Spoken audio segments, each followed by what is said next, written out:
Boa noite. Vamos esperar aqui as pessoas entrarem, chegarem. Dei pausa. Vamos lá. Boa noite. Olha aí o Chico, Gustavo Orsi, boa noite. Seja bem-vindo. Que bom que você está aqui com a gente. Maria Alice, muito bom que você está conosco. Dado Lopes, todo mundo chegando. Vamos lá. Quem mais está chegando aqui? Ok.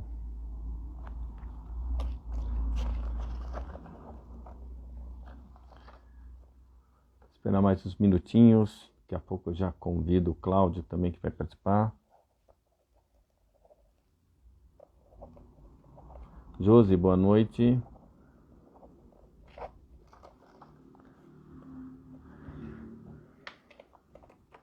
Olha aí, ó. Erley, Herbert chegando, Rafael também.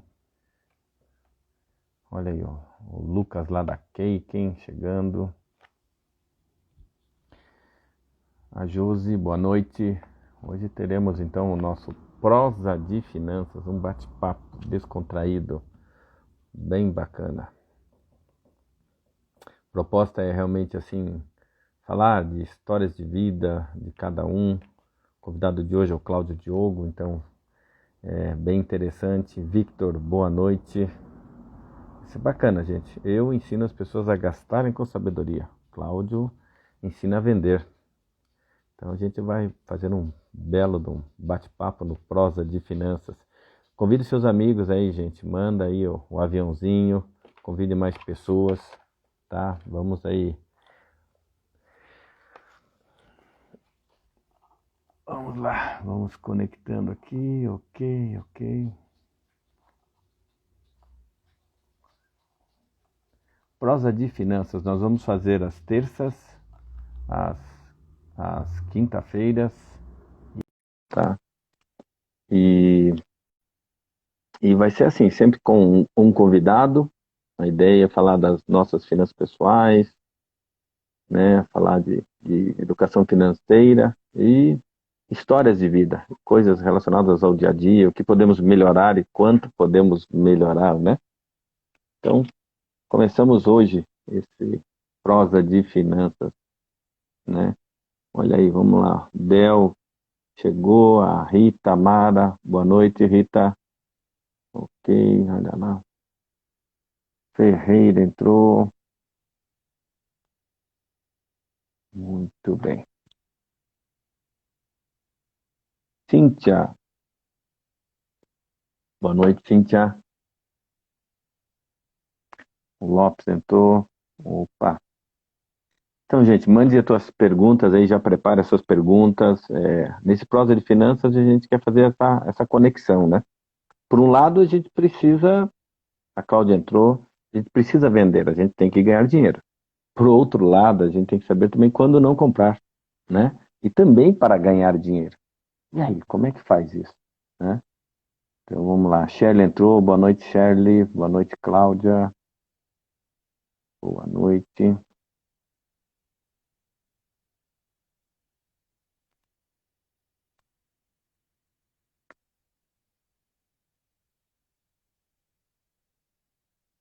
Vamos lá.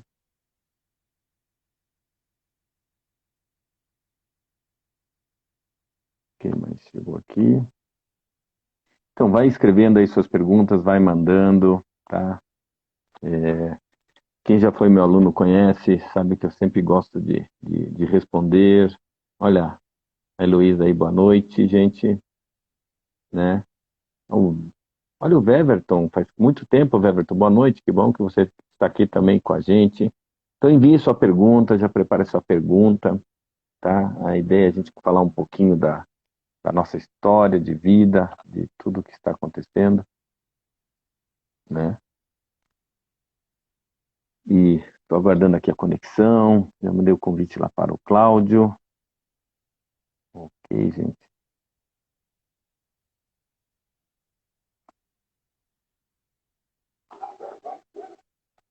E é isso. Então, falar um pouquinho da minha história. Altamir Farinhas, professor, palestrante, gosto desse assunto, finanças pessoais, né? E deixa eu ver na minha conexão o que eu estou fazendo. Estou convidando o Cláudio, ele não está conseguindo entrar. Cláudio. Tá aí ele, tá aí o homem. É, Boa noite, Cláudio. Tudo bem? tudo muito bem, tudo ótimo. Ótimo. Então, estou esperando mais gente entrar e chegar, e eu estou falando como vai ser o nosso prosa de finanças, né? A ideia é a gente contar a nossa história de vida, a gente já se conhece há um bom tempo, Sim. né? A trajetória, as pessoas não imaginam pelo que nós já passamos, né, Cláudio? Nem Olha, a fazem gente já ideia. passou por poucas e boas. Poucas e Mas tudo boas. isso valeu muito a pena, né? Pô, com certeza. E eu estava comentando, Cláudio, que é bem interessante. Você é o cara, você é o especialista na área de vendas, você vai se apresentar aqui, né? E eu gosto de ensinar a saber como gastar. Quer dizer, Olha só, as pessoas entendem mal, né, Cláudio? As pessoas, não, ele vai ensinar eu ser assim. Eu falo, de jeito nenhum. É gastar com sabedoria, sim, né? claro, não é não gastar, é gastar com sabedoria, Isso, sabendo valorizar. Você ensina a valorizar o dinheiro que as pessoas ganham. isso. É Eu isso ensino mesmo. as pessoas a ganhar dinheiro. Você ensina a melhor forma delas usarem isso. Olha que legal. Não, vai ser um prosa fantástico. A gente conhecendo a nossa trajetória, a história e como você, o profissional que você é nessa área, a gente começa aqui a falar de assuntos que as pessoas vão cair a ficha, elas vão entender o seguinte: precisa circular o dinheiro, né? Claro. Precisa circular esse dinheiro. Porque se eu sou Sovina, não circula. Não circula, fecham-se empregos, fecham-se empresas.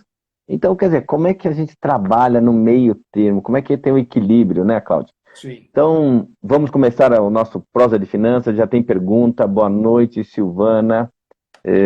Vou pedir para o Cláudio se apresentar, gente. Vocês não sabem qual é a profissão dele, ele vai falar a profissão dele. Então vamos lá, Cláudio. Olha, eu sou uma das poucas pessoas que tem a coragem de, quando chega num hotel, quando vai preencher uma ficha, ou quando me perguntam, eu sou uma das poucas pessoas que tem a coragem de falar vendedor. É. E olha, eu sei o momento exato que as pessoas leem essa palavra numa ficha. Eu sei o momento exato que elas se assustam quando ouvem essa palavra vendedor. Porque, olha, é impressionante. Quando você chega num lugar, ou num banco, ou em qualquer lugar, você preenche uma ficha, entrega essa ficha para a pessoa, ela vai. Olá, ela pega a ficha, ela olha e diz: Olá, é um prazer receber o senhor aqui, senhor Cláudio Diogo, é um grande prazer. Quando ela olha com essa cara, foi quando ela leu a palavra vendedor. É terrível. É terrível ser vendedor no Brasil, porque a maioria dos profissionais que abraçaram essa profissão acabaram abraçando essa profissão por falta de opções. Ou então, para entrar no Uhum, mercado.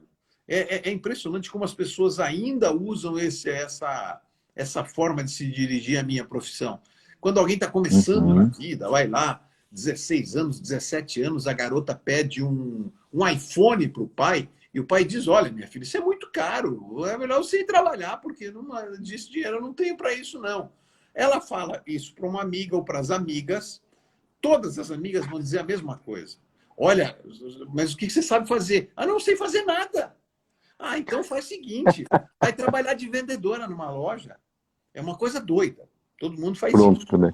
Né? Quando o cara está com dificuldades e ele reclama lá no almoço de família, olha, as coisas estão difíceis, olha, a coisa está muito difícil. E sempre tem alguém, um cunhado, vai lá, olha para ele e fala assim: Olha, faz qualquer coisa.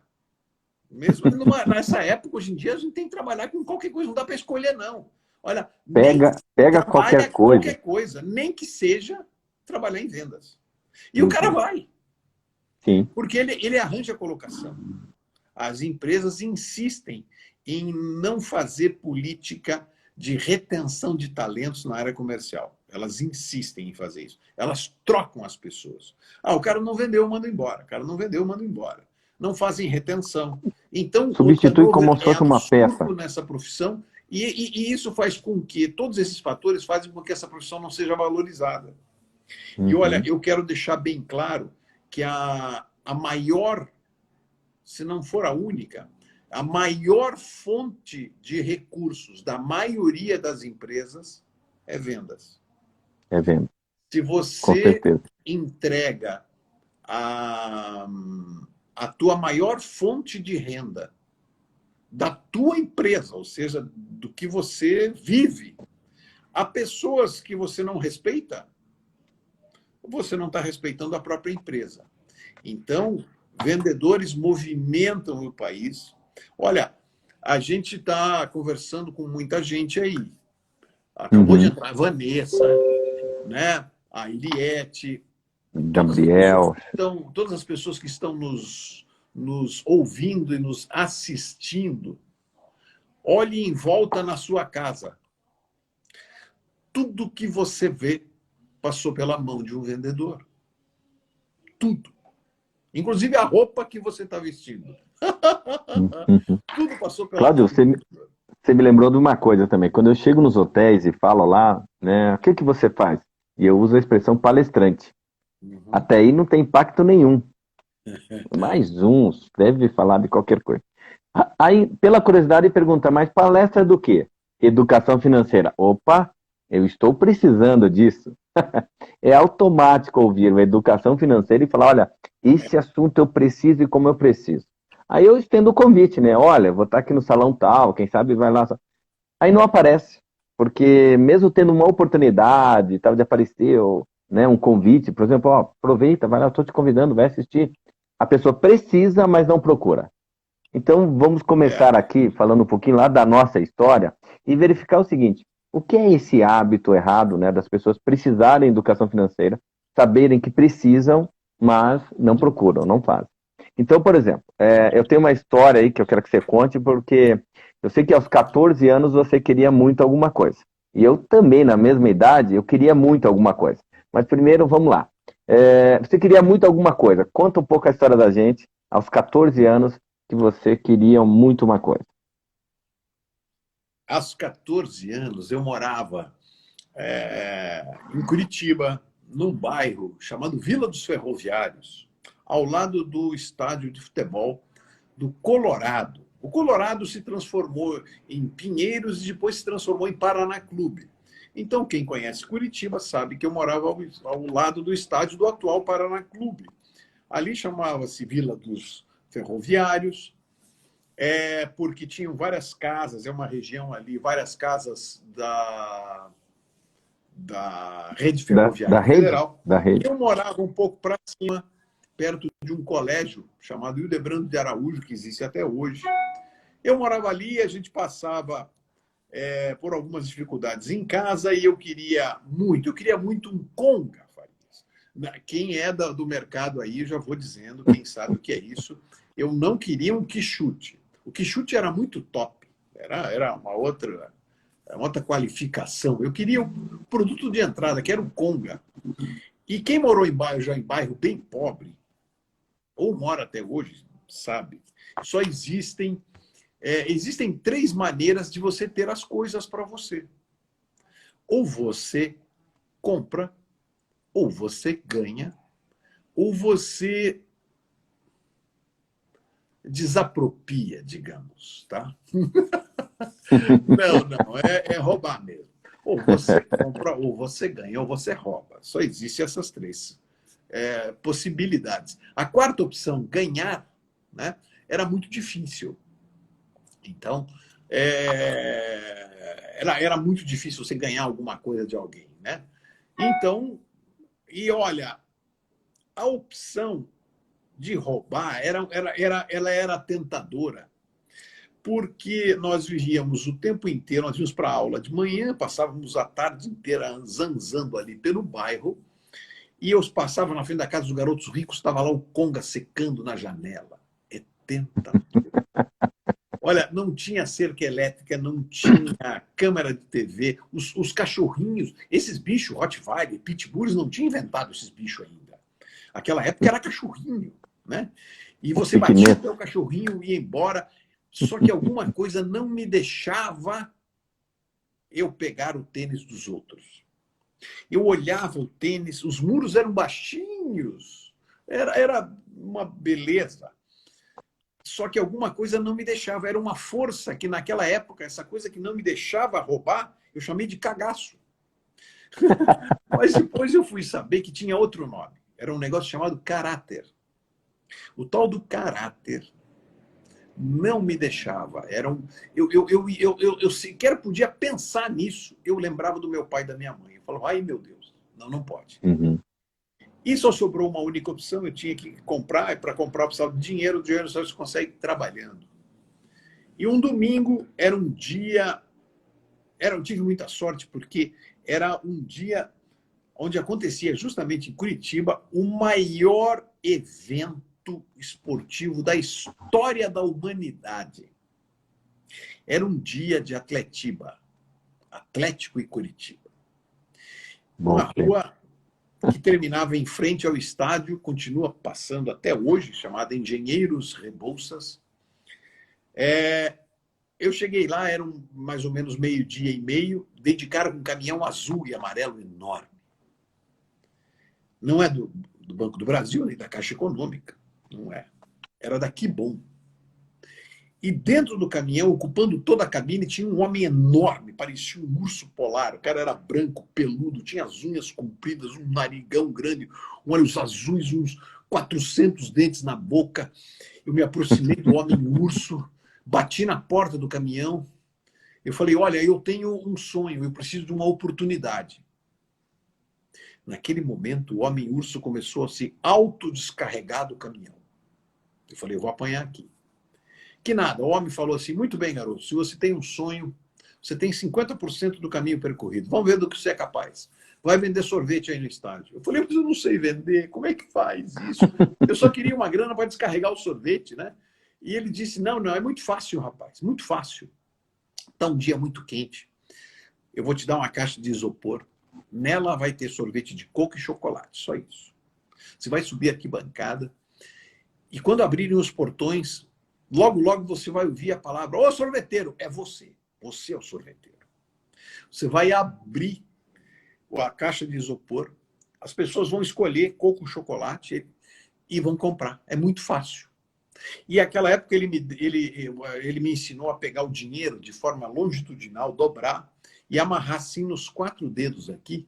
E assim você tinha rapidez do troco e segurança, porque se alguém quisesse pegar o dinheiro, você apertava a mão, o dinheiro ficava apertado na mão. Então foi o primeiro treinamento técnico que eu recebi na minha vida.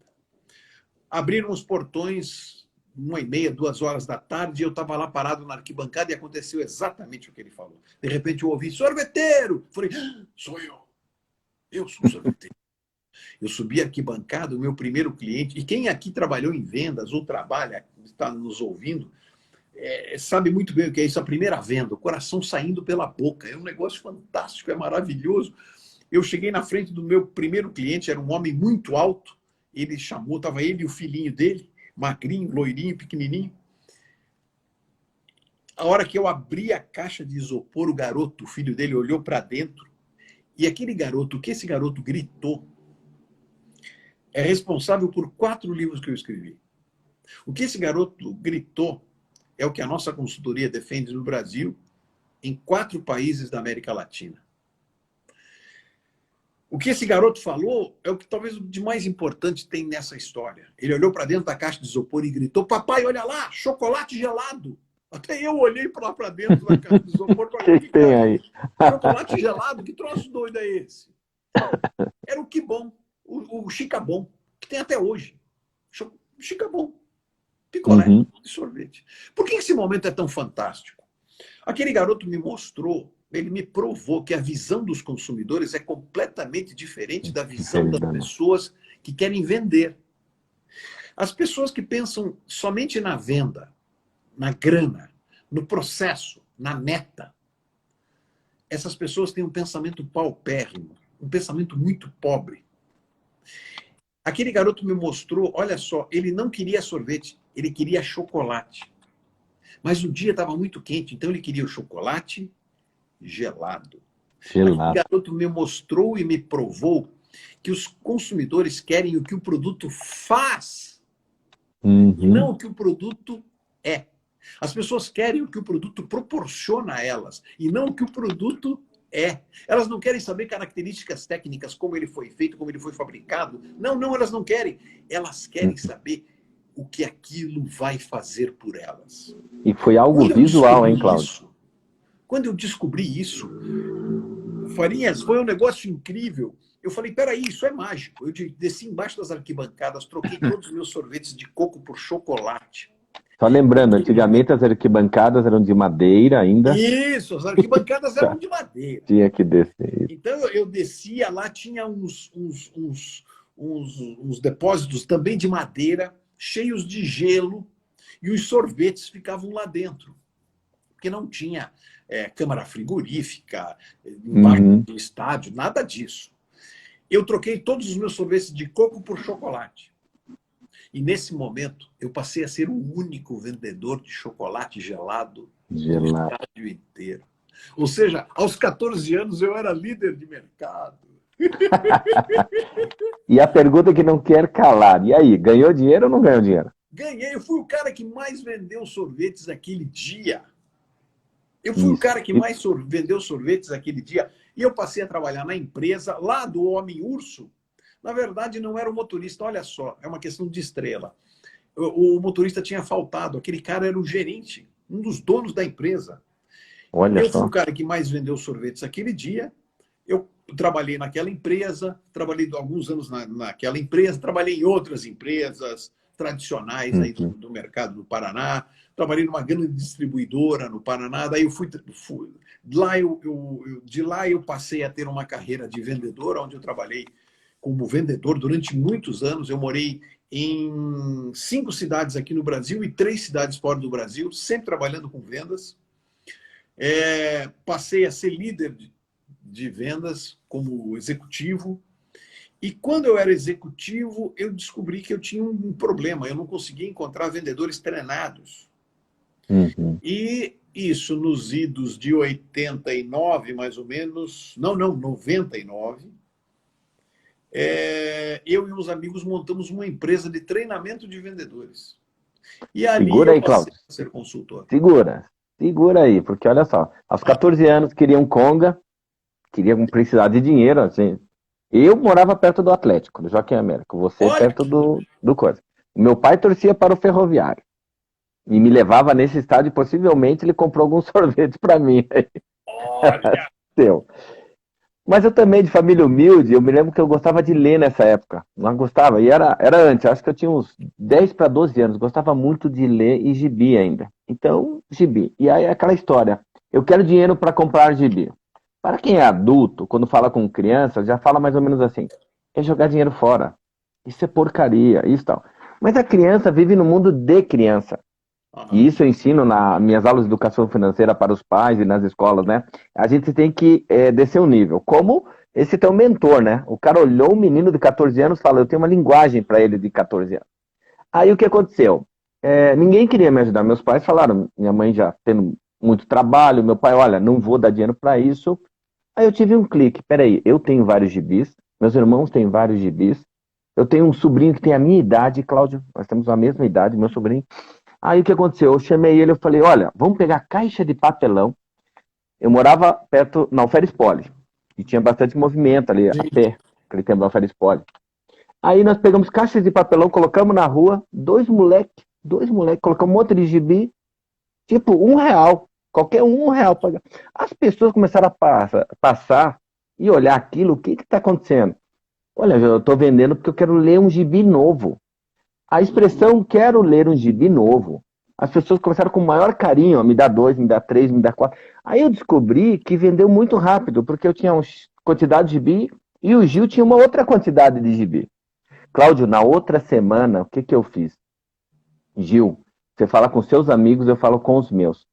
Pede gibi. Se eles quiserem dar, muito melhor. E vamos lá. Cláudio, a gente teve que aumentar as caixas de papelão, porque a gente arrecadou mais gibi. Olha Então, o que que eu quero dizer com isso? Olha que interessante, gente. Eu ensino as pessoas em educação financeira, Cláudio, a ter uma renda extra, a encontrar uma solução, uma saída.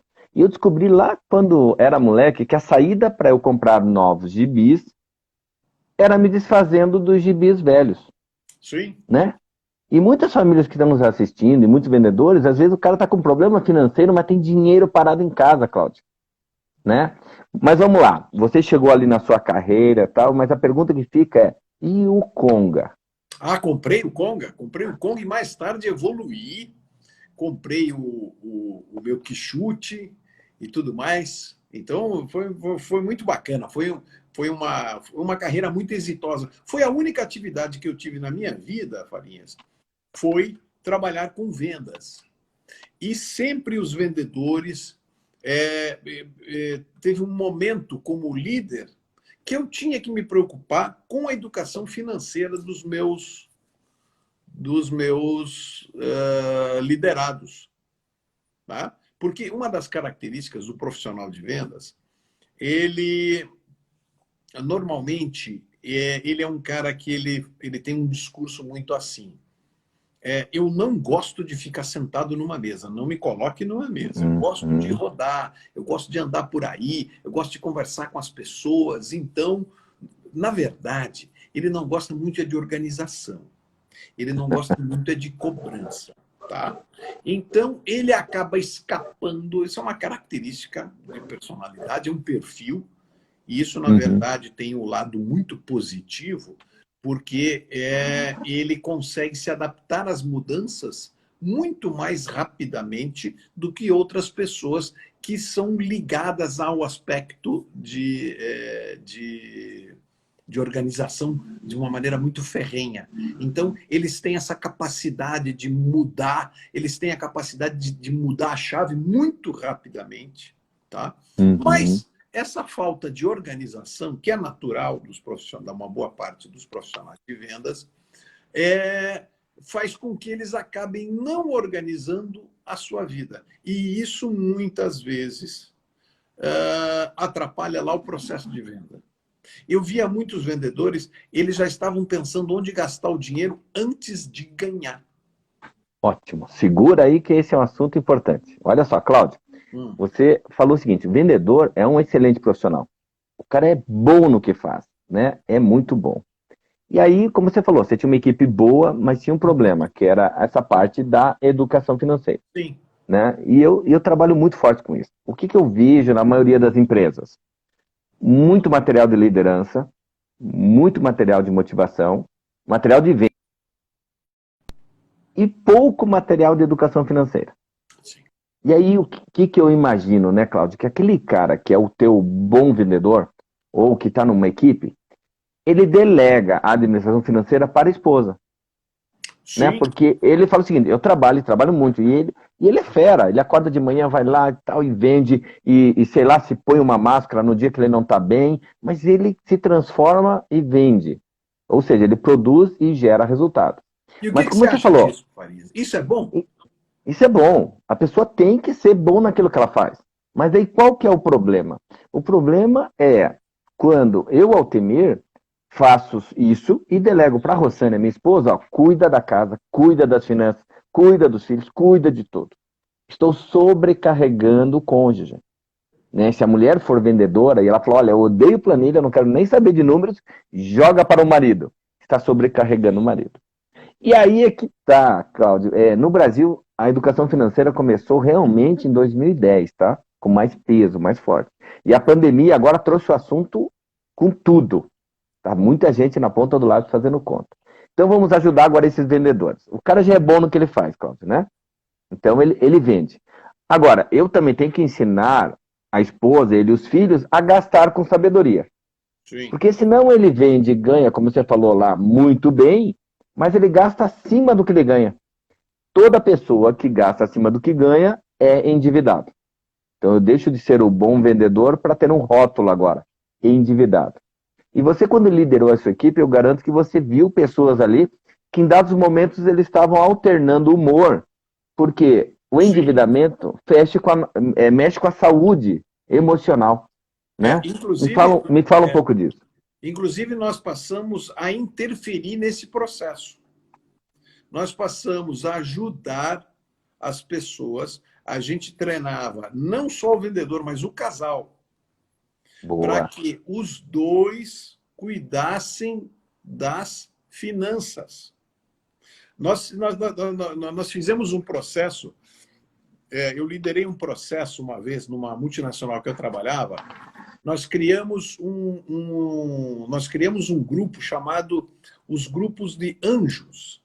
Quem eram os anjos? Eram pessoas que cuidavam das finanças, atrelando as metas de vendas às habilidades dos vendedores. Então, os vendedores, a gente atrelava as metas deles às metas pessoais. Então, vamos imaginar, tem muita gente que dizia que, você perguntar, qual é a sua meta? A minha meta é ter um carro esportivo e morar em Nova York. Ah, é? Quanto custa esse carro esportivo? Quanto custa o apartamento em Nova York? Daí a gente provava para ele que ele tinha que colocar as metas dentro da possibilidade dele. Tá? Quando a gente adaptava isso, colocava as metas dentro da possibilidade dele, a gente fazia um acompanhamento dessas metas, junto com a família, junto com a esposa. Então, muitas vezes,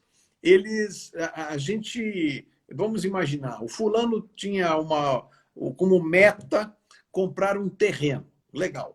E nós procurávamos saber aonde é esse terreno, quanto custa, como você vai comprar. Então, a gente ia buscar e auxiliar esses vendedores a realmente comprar o terreno. Então, quando ele ia para uma reunião, ele não ia para uma reunião para discutir metas de vendas. Ele ia para uma reunião para discutir a metodologia que a empresa estava usando para ajudar ele a comprar o terreno dele. Você consegue entender a diferença brutal que é isso? Fantástico. Eu costumo dizer uma coisa que eu falo muito para líderes isso. Se você marca uma reunião e as pessoas chegam atrasado, a culpa é sua. A reunião que deve ser uma merda. É claro. Ninguém chega atrasado para uma reunião. Quando abrirem os consulados para você fazer visto, vamos imaginar ir para a Inglaterra, para a França, para os Estados Unidos, eles marcam um horário para o visto, para a entrevista. Eu quero ver alguém chegar atrasado. Se você chegar atrasado, os caras não te recebem. Ninguém chega atrasado. Ninguém chega atrasado para a formatura do filho. Ninguém chega atrasado quando o compromisso realmente é muito importante. As pessoas chegam atrasadas porque elas querem chegar atrasadas. Na maioria das vezes, claro, existe uma porcentagem que pode acontecer um imprevisto. Tá? Mas os meus vendedores, os nossos vendedores, não chegavam atrasados a reunião nenhuma. Aliás, eles pediam reuniões. Eles pediam aumento de meta. Eles pediam treinamento. Eles pediam o que a grande maioria dos vendedores não gosta. Eles pediam controles. Porque a gente não estava buscando... Ele saía de manhã. O despertador, a maioria dos meus vendedores, o meu grande objetivo como líder sempre foi fazer com que os vendedores não acordassem com o despertador. Eles acordassem sozinhos. Porque quando você vai acordar amanhã à busca dos teus objetivos e os objetivos da sua família, e isso de maneira ordenada, o cara acorda sozinho. Ele acorda sozinho. Se você tem um grande compromisso, você acorda, você não precisa de despertador. Você não precisa de celular setado no despertador. Então, a gente sempre atrelava isso. E, com isso, a gente acabava, de uma maneira ou outra, a gente acabava atrelando todo o nosso trabalho à educação financeira deles. Então, eu trabalhei depois numa outra multinacional, que era líder de reprografia na época, tem gente jovem aí que não sabe o que é reprografia. É você reproduzir quando você quer reproduzir um documento, tá? Essa empresa, inclusive, ela tinha um programa de educação financeira dos seus vendedores. Você não podia se endividar. Você tinha que ter um processo. E eu me lembro, isso foi na década de 80. Isso foi na década de 80. A gente tinha que as nossas planilhas de gastos pessoais eram fiscalizadas, os líderes, não os vendedores, os líderes, eram fiscalizados pela direção da empresa. A gente não podia se endividar, a gente tinha que ter uma linha financeira muito correta. Isso é fantástico, isso é fantástico. Então, mas se a gente analisar, poucas empresas e poucos gestores fazem isso. Isso, né? É fundamental. Fundamental. E eu me lembro que nós fizemos um trabalho em conjunto com uma empresa de Santa Catarina e foi fantástico, porque estavam unindo essas áreas, né? Ó, vocês vão vender, vocês vão ter toda a qualificação, mas também vocês vão cuidar com o seu salário, com as suas comissões e as suas receitas, né? E quando faz isso, é claro, porque o empregado, o funcionário, ele se sente mais estimado. Ele fala, sim, poxa, a empresa está preocupada, inclusive, que eu compre um terreno, que eu conquiste, sim. Eu fiz em algumas multinacionais aqui no Brasil os programas internos de educação financeira. Mas eu recebia mais o apoio ali do RH. Né? E às vezes eu queria trazer junto lá o comercial, alguém, mas eu ficava entre RH e serviço social. Né? Uma pena que a boa parte dos comerciais sejam movidos só por metas e não pelo coração. E quando a gente fala em coração, a gente fala em gente. E um dos aspectos fundamentais da educação das pessoas é a educação financeira. Porque, afinal de contas, tudo que você tem na casa você comprou, tudo que você quer na tua vida, já aviso, você vai ter que pagar. E como a gente falou, mexe com saúde, mexe com valores, com tudo. Eu já ouvi diretores comerciais, gente falando o seguinte, olha, eu preciso que os meus funcionários estejam numa situação ali de quase endividamento, porque daí eles vão trabalhar mais, vender mais para pagar as contas. Eu falei, olha, isso é conhecido como corrida dos ratos. E então você não está trabalhando com pessoas. Ou a forma com que você está trabalhando é muito errada, né, Cláudio? Por quê? É a diferença do líder e do chefe. Esse cara é um chefe. Esse cara não gosta de gente. Está botando só pressão e quer resultados. Né? Claro. Quando o time dá resultado, quando ele é bem assistido, bem acompanhado, bem mentoreado, né? Claro. Daqui a pouco nós vamos responder algumas perguntas que estão entrando aqui, bem legal. Daí nós temos aqui, Cláudio, questão que é o seguinte, tá bom, o cara é bom vendedor, ele é ótimo vendedor, mas ele começa a cometer um erro, que é gastar a comissão futura, que é aquilo que nós vamos falar, antes de receber a comissão. O brasileiro faz isso com o 13º, quer dizer, ele já fez financiamento, ele já gastou antes e agora ele vai receber menos devido à redução e tal. Faz isso com comissão, faz isso com participação em lucros. Ou seja, ele já conta com o dinheiro que não vai cair, ou talvez vai dar algo errado e não vai receber. Só que ele já se financiou, já gastou, já fez o empréstimo. Aí o que acontece? Nós temos hoje, na população brasileira, aí, 65% estão endividados. Estão com muitos problemas. Principal vilão, cartão de crédito. Segundo principal vilão, Cláudio, carnês. Por incrível que pareça, ainda os carnês. Ainda carnê? Carnezinho. E depois virar lá financiamento do carro, financiamento da casa e empréstimos em bancos. Por que a pessoa faz isso? Porque, vamos lá, se ela está ali na família, olha, eu fechei uma venda aí, vai entrar 5, vai entrar 10 mil. Ah, vou reformar, vou trocar de carro. E já faz o processo. Ele é muito rápido no processo de gastar. Por isso que eu falo, eu ensino a gastar com sabedoria. Não é isso aqui. É realmente fazer o dinheiro fluir. O que você acha desse tipo de vendedor? Olha, para começo é o seguinte. Os vendedores, eles são classificados por perfis. Eu sou partidário das ferramentas de assessment, as sérias, tá? Porque elas nos definem por personalidades. E alguns estilos de personalidade, não só de vendedores, mas de todo tipo de profissão, eles têm uma certa insegurança e essas pessoas precisam provar para o mundo que não precisam provar nada para ninguém. Essa necessidade de provar, elas precisam adquirir bens. aquém do seu meio, do meio em que convive, para provar a todo mundo que não precisa provar nada para ninguém. Então ele precisa ter um produto que ninguém tem. Ele gosta de novidade, ele gosta da última tecnologia.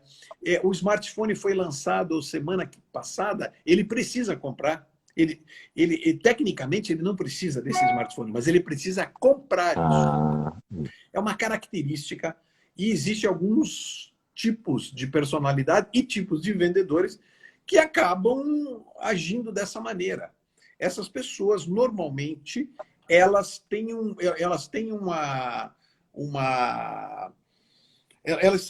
elas são contratadas porque elas normalmente têm uma necessidade maior de ir à caça. A caça de clientes, a caça de dinheiro. Então, elas, numa entrevista inicial, elas causam uma grande, boa impressão. Elas normalmente são super bem vestidas, elas sabem se vender muito bem, mesmo porque tem uma cenoura de trás muito grande. Elas têm dívidas. E elas sabem se vender muito bem, normalmente vendedores são leões de entrevista.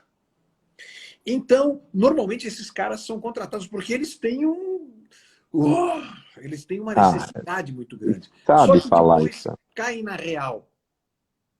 Cair na real é mais ou menos como quando você descobre que cartão de crédito não existe. Eu chamo particularmente de cartão de dívida. Porque todas as vezes que eu uso, eu contraio uma dívida. Sim. Ele seria cartão de crédito se todas as vezes que eu usasse, houvesse um crédito na minha conta. Mas ao contrário, todas as vezes que eu uso, eu assumo com a empresa uma dívida, certo? Certo. Agora eu fui no mercado perto da minha casa, comprei algumas coisas antes de vir para cá, passei o cartão e eu contraí uma dívida com o mercado. Eu passei o meu cartão e eu falei para o dono do mercado que eu vou pagar tudo aquilo que eu comprei o mês que vem. Eu contraí uma dívida. Isso é um cartão de dívida, não é cartão de crédito. Então, quando o vendedor cai na real, quando ele começa a descobrir isso, normalmente, ou ele sai da empresa, ou ele passa a precisar de educação financeira. Cláudio, no banco também os gerentes são vendedores.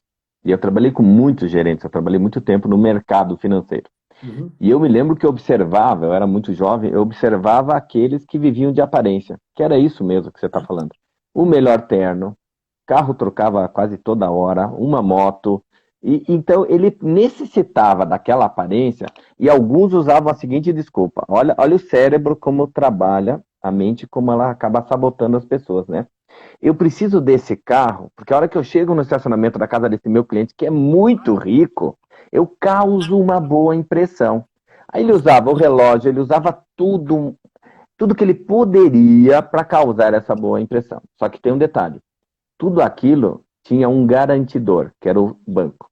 E no momento que o banco falasse, não preciso mais de você, aquilo ruía. Pode vender a moto, pode vender o carro, pode vender o relógio, pode vender o terno. A pessoa tinha que cair numa realidade assim, e o chão é brutal para essa pessoa, porque ela vive de aparência, né, Cláudio?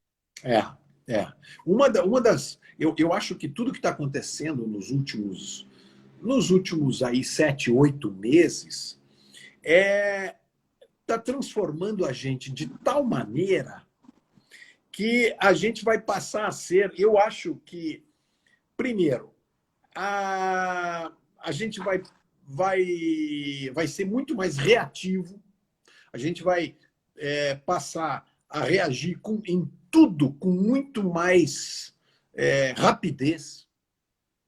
Em segundo lugar, a gente vai ser exteligente, eu costumo chamar isso de não é inteligente, exteligente. Eu vou procurar informação que eu não sei na web o tempo todo. Olha, eu nos últimos tempos, eu virei um trocador. Eu virei um trocador. Eu troco a informação que eu sei pela que eu não sei o tempo todo. Eu troco o tempo todo. E em terceiro lugar, as pessoas vão ficar muito mais essencialistas. Esses dias eu estava conversando com um executivo, um grande executivo de um banco, e ele me falou, Cláudio, eu fiquei assustado.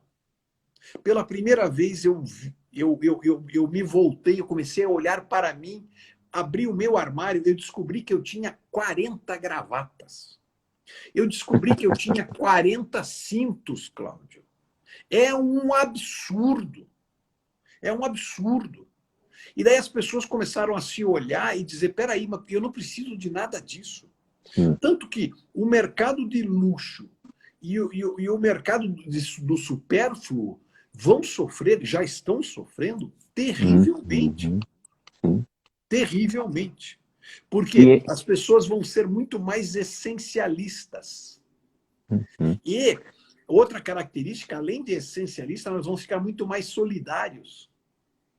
Olha, o volume de programas assistenciais que estão sendo inseridos na sociedade é brutal. A gente tem uma proximidade com alguns programas em algumas comunidades aqui de Curitiba, porque há muito tempo já eu treino garotos de comunidades a venderem. É uma ação social que eu faço. E eles estavam comentando comigo que o volume de doações está sendo muito grande. Muito acima do normal. Não é o suficiente ainda, mas é muito acima do normal. Ela disse assim, muitas pessoas param aqui com seus carros de luxo, abrem o porta-mala, entregam as coisas para a gente e dizem, meu Deus do céu, eu descobri que eu tinha um monte de coisa que eu não precisava. Então, nós estamos mudando. E essa mudança claramente vai influir na nossa vida financeira. Tem uma pergunta da Cíntia aqui, ó. Não, ela é um comentário. Vender com estresse é péssimo. É aquilo que a gente falou. Sim. Não adianta botar pressão, e principalmente essa pressão financeira. Porque para quem está devendo, né, ele é um escravo. É difícil você ficar devendo porque isso acaba te escravizando. Eu estou tentando recuperar. Esse tipo de pressão, na minha forma de ver, é criminoso. É uma pessoa que ela tá fora, né? Ela não é líder, como você falou. A Cíntia, achei, é isso que ela colocou. Ó. Como você faz para influenciar sua família, né? Como faz para influenciar a família? Olha, Cíntia, na família nós temos personalidades financeiras diferentes. O Cláudio tem uma personalidade, a Ana tem outra, eu tenho uma, a Rosane tem outra. E assim, os nossos filhos, né? Cada um tem uma personalidade diferente. O que precisa, gente, é alinhar a comunicação. E é importante, porque o meu desejo é diferente do desejo dela, né? Ou dos filhos, né? Então, é como a gente está falando aqui. Agora, quando eu consigo ter uma comunicação alinhada, eu implanto um planejamento financeiro familiar, onde a gente vai colocar os nossos números e saber, podemos avançar, vamos recuar, né? Aonde entram necessidades e desejos, e aqui, Cláudio, que vai a minha preocupação, tem muita gente falando de finanças aí na internet e sai cada besteira. Nossa. As pessoas ficam, olha, só pode gastar com necessidade. Não, tá errado. A vida seria sem graça se eu não tiver alguns desejos. Aonde que está o erro? A hora que perde o equilíbrio. Como você falou, 40 gravatas, 40... Aí já começou o desejo, eu gastar mais com desejo do que necessidade. Mas eu tenho que ter esse equilíbrio. Se eu sou um bom vendedor, um bom profissional e recebo um 13º, uma grana extra agora, por que eu não posso me dar um presente? Eu posso, mas eu vou saber o seguinte, como está o meu planejamento financeiro? Né? E como é que estão as minhas necessidades, se elas estão supridas, né, Cláudio? Então, empresas que investem em educação financeira, fantástico. Pode comentar. Cíntia, nós estamos passando por um problema. Eu converso com muitos executivos diariamente. Nós temos uma consultoria que ajuda várias empresas a vender mais, de diferentes maneiras. Então, por isso eu converso com muitos executivos. A gente está passando por um momento onde existe toda uma geração que a gente chama de geração de príncipes. E os príncipes foram educados pela geração de reis. Quem são os reis? Os reis que tinham um certo reinado, trabalharam muito, e por trabalhar demais, eles resolveram compensar esse tempo que ficaram muito longe dos filhos, porque estavam trabalhando muito, tratando os filhos como príncipes, numa redoma. E o príncipe é aquele que sabe de tudo. Eu nunca vou esquecer, eu dava aula numa universidade, eu fui paraninfo da turma de administração, e eu observei um negócio, uma mãe abraçando o filho no dia da formatura, ela abraçou o filho chorando, pegou a cabeça do filho, olhou para ele e disse assim: você é o maior administrador do mundo. O problema é o seguinte, a mãe fez a parte dela, porque a minha mãe sempre me achou muito bonito, coitadinha. Então, as mães são apaixonadas pelos filhos, ótimo. O problema é que ele acreditou que ele é o maior administrador do mundo, sendo formado naquele dia. O problema é que ele é um príncipe. Então, ele mora na casa do papai, ele tem tudo que ele quer, ele só estuda, porque o pai diz assim, não quero que meu filho trabalhe, eu só quero ele estudando. Então, ele só estuda, ele não tem experiência nenhuma, daí ele vai para a empresa com o objetivo de ser o quê? Executivo. Então é aquele cara que quando ele é entrevistado na empresa, alguém diz assim, como você se vê na nossa organização daqui a 5 anos? Ele olha para o entrevistador e diz, na presidência da empresa. Esse cara é perigosíssimo, esse príncipe é perigosíssimo. Porque ele vai querer ser o quê? O presidente da empresa. É sério isso. Ele vai querer ser. E ele, como ele é um príncipe, ele entrou na empresa, logo no primeiro mês, ele já tem uma série de ideias para assumir a presidência, certo? E ele não vai ser ouvido, porque ele não tem experiência, pelo amor de Deus. É claro. Caiu de paraquedas. Aí o que vai acontecer? Ele vai chegar em casa e vai contar, mamãe, não me ouve na empresa. A mamãe dele, afinal de contas, ele é um príncipe, né? A mamãe vai dizer, meu príncipe, essa empresa são um bando de filhos da puta. Peça demissão.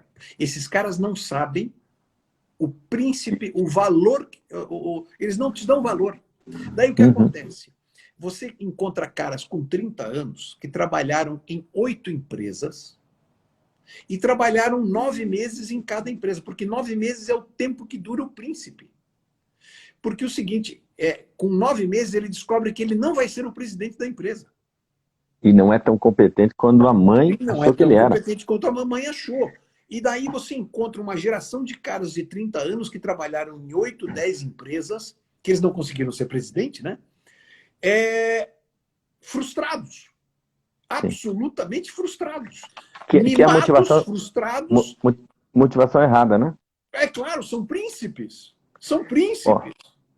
O problema é que quando o rei e a rainha forem embora, eles vão virar tiranos. Daí, quando o rei morre, ele vira rei, certo?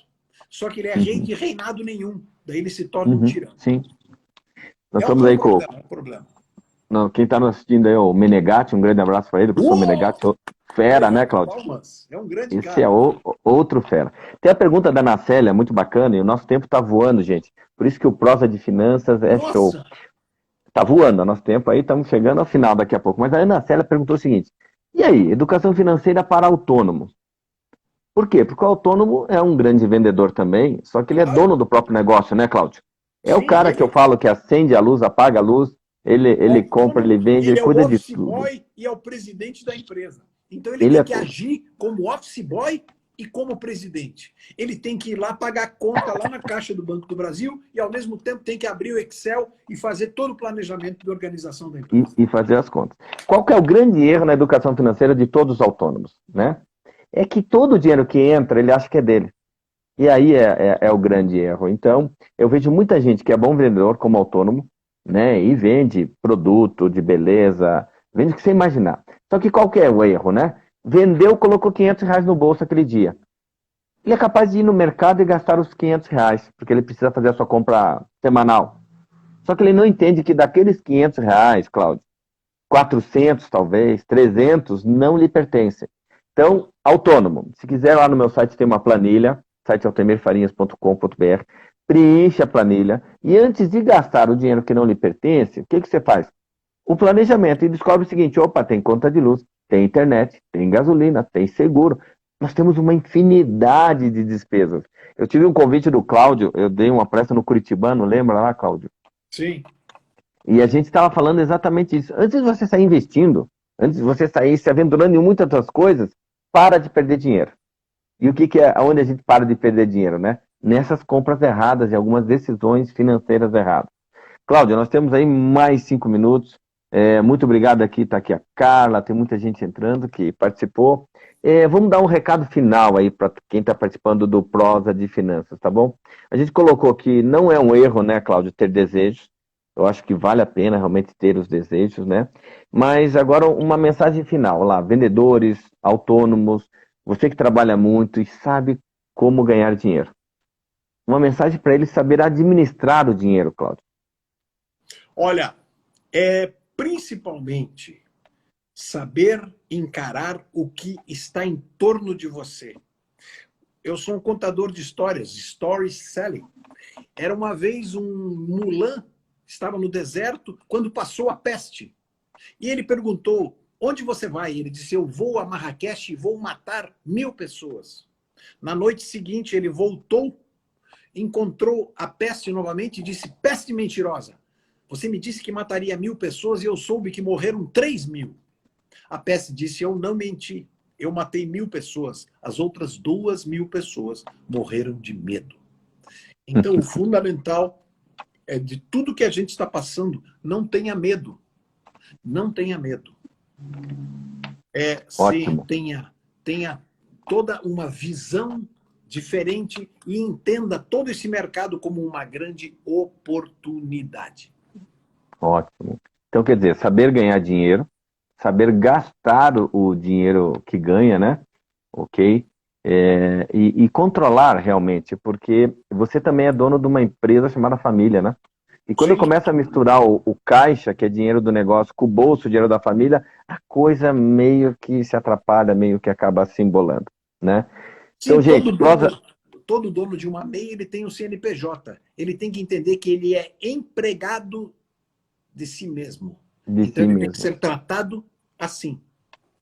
E toda vez que ele tirar mais dinheiro do negócio dele do que ele deveria, ele quebrou primeiro a família e depois ele quebra o próprio negócio. Sim. Né? E a gente contou histórias aqui, o Cláudio vendeu sorvete, eu vendi gibi, e olha, isso aqui poderia horas, porque esses dois juntos têm história, gente, né? Nós moramos próximos e já demos palestras juntos e conhecemos, e o Prosa de Finanças é isso, é esse bate-papo, para a gente entender o seguinte, olha, a educação financeira, ela veio para ficar, e ela entrou nas escolas, espero que entre mais forte nas empresas, Cláudio, espero mesmo, e eu quero que as pessoas entendam um pouco mais, né?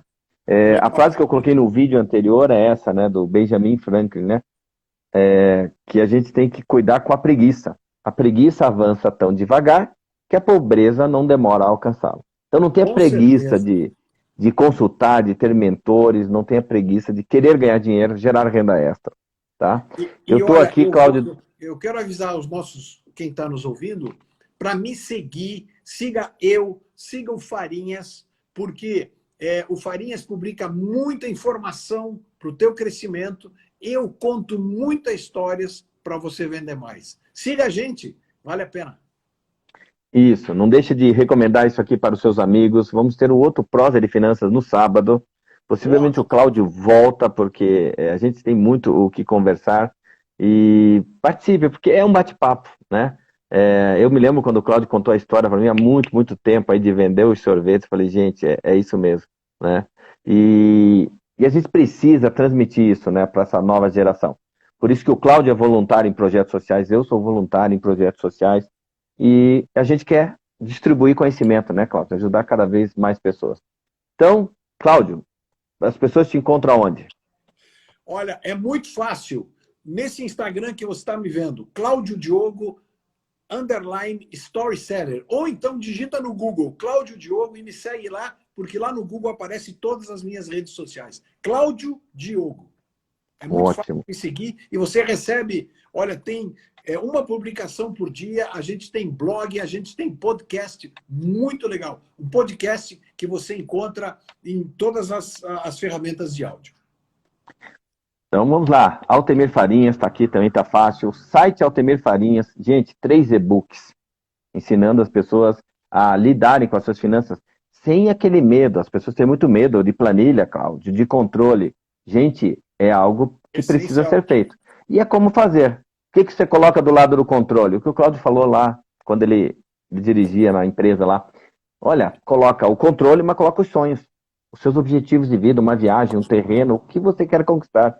E aí flui melhor. Então, e-books lá no site Altemir Farinhas, a planilha, aproveitem, comentem com seus amigos, convidem para os próximos Prosa de Finanças, sempre gente boa, como o meu amigo Cláudio aqui.